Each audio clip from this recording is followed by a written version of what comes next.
Hello, magandang gabi sa inyong lahat. And ito na nga mga colleagues sa profession, sa mga architects, engineers, even students, no? Practitioners, owners. Ito na yung magandang balita. No?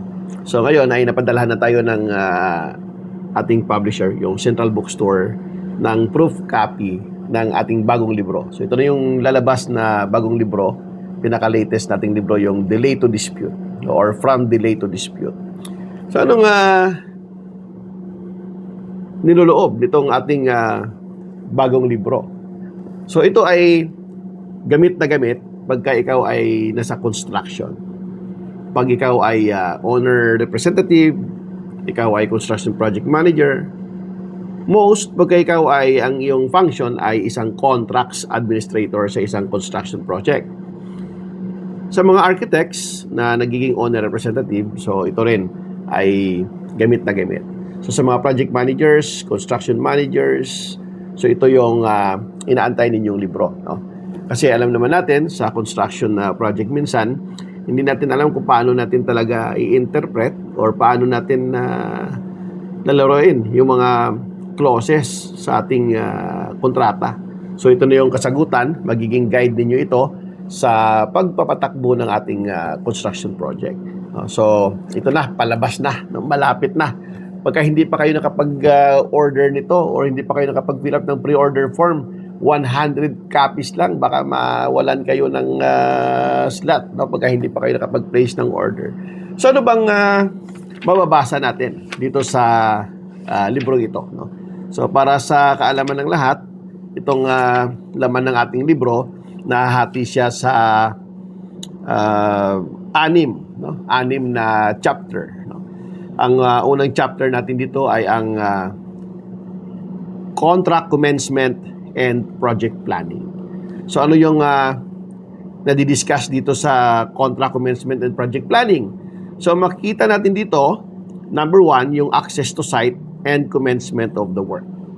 So dito dinidiscuss yung access to site as a condition for effective performance, notice to proceed and commencement, possession of site and milestone-based commencement, partial access and work front availability, claims, consequences of delayed access or failure to commence. And then yung kanyang sub-chapter dito yung program, yung paggawa ng program schedule, pag-submit ng program schedule, no, dinidiscuss naman dito yung nature and functions of the program, baseline schedule, approval, critical path, and importance ng float, program updates, progress monitoring and records, acceleration, disruptions, mitigations, and early completion, program as evidence in claims management. Sa part 1 yan, no? And then sa part 2, dito naman dinidiscuss ang securities, risk, and contract documentation. So dito, sa part 2, ang chapter 3 ay dinidiscuss natin dito yung about surety bond, performance bond, payment bond, and guarantee bond, and even the functions of letters of credit, no? And then we have risk allocation, no? Dito rin dinidiscuss yung contractors all risk insurance, no? Like for example, yung protection of the works, owner's property, adjacent property and utilities, contractor's liability, accident and fire insurance, even yung floater insurance, no? Diniscuss natin dito kasi sa mga nangongontrata minsan hindi naisasama yung pagkuha ng floater insurance doon sa mga heavy equipments, no, na nakalagay doon sa trailer bed na bumabiyahe, no? Minsan walang floater insurance, hindi yan cover ng contractors all risk insurance. And then we have instructions and drawings, no? Functions ng issued for construction drawings, no? Yung building permit drawings, incomplete details and design responsibility, shop drawings, supplementary details, RFIs and written instructions, pre-construction drawing review, and drawing issue register. So marami pa, no? And then we have subcontracting, owner-nominated subcontractors and owner-nominated suppliers, no? Dinidiscuss din natin dito. And yung part 3 nito, Ito naman yung quality control, and then measurement and payment.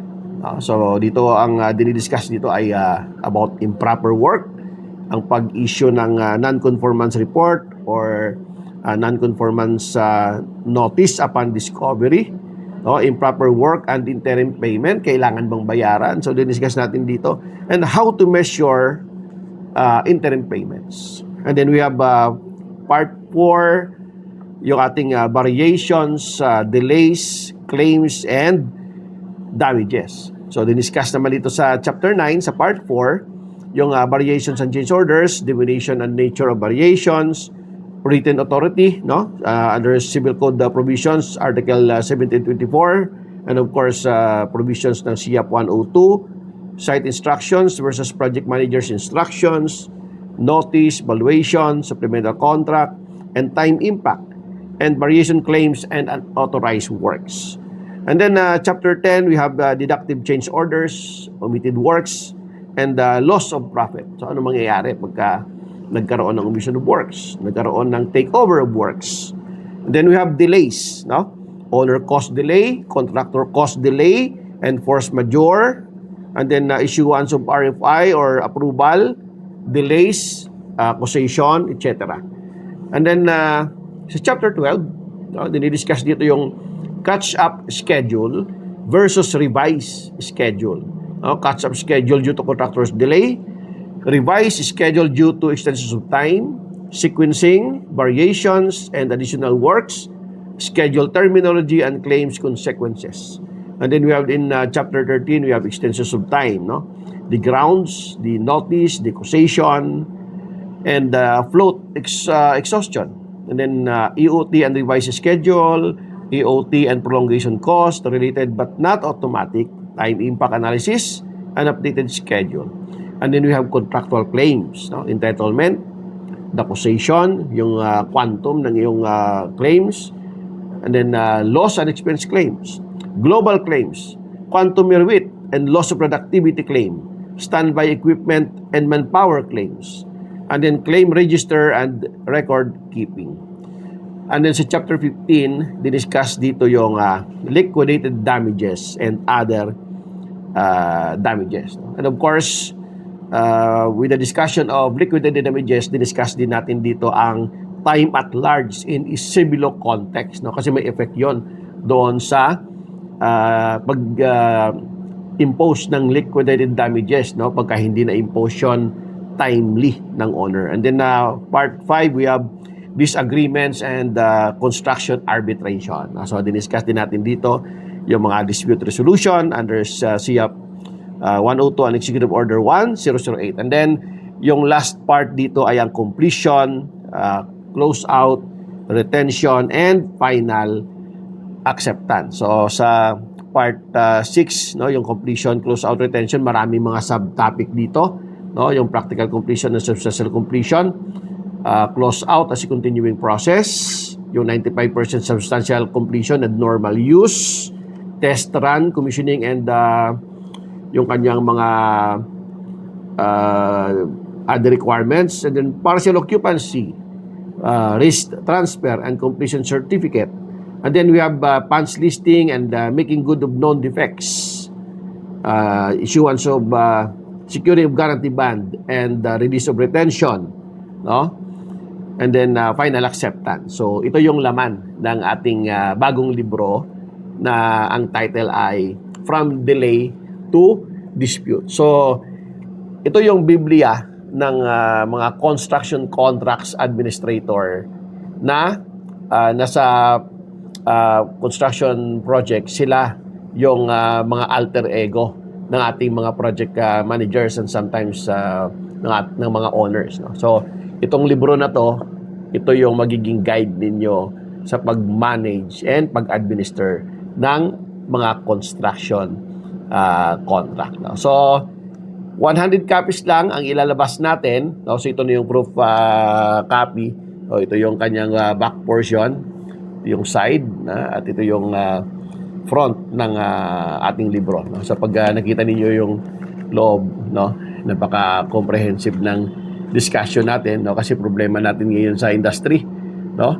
Na hindi nagkakaintindihan yung owner representative tsaka yung contractors project manager, no? So naglabas din ng libro para magkakaroon tayo ng guide, no? So itong libro naka-align sa industry practice natin sa SIAP 102 and portion, no, ng international industry practice na hindi na introduce ng SIAP 102 but mostly ay ginagamit, no, sa ating construction contracts administration ay nakalagay din dito, no, as an aid on how to interpret, how to manage construction contracts in terms of technicalities, no. So ito pwede rin gamitin ng mga abogado, no, lalo na sa mga lawyers na involved sa construction contracts and nag-arbitrate minsan, no? So ito yung bago nating libro.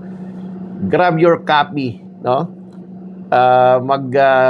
Pre-register kasi 100 copies lang, mabilis maubos yung nilalabas nating copy. So hindi na naman natin alam kung ilang months na naman tayo makapagpa-print ng another copies pag naubos na, no? So ngayon pa lang marami na yung nag-order, so baka mawalan kayo ng kopya pagka hindi pa kayo nakapag-place ng order ngayon. Okay? So ito, From Delay to Dispute by Alfredo Fernandez.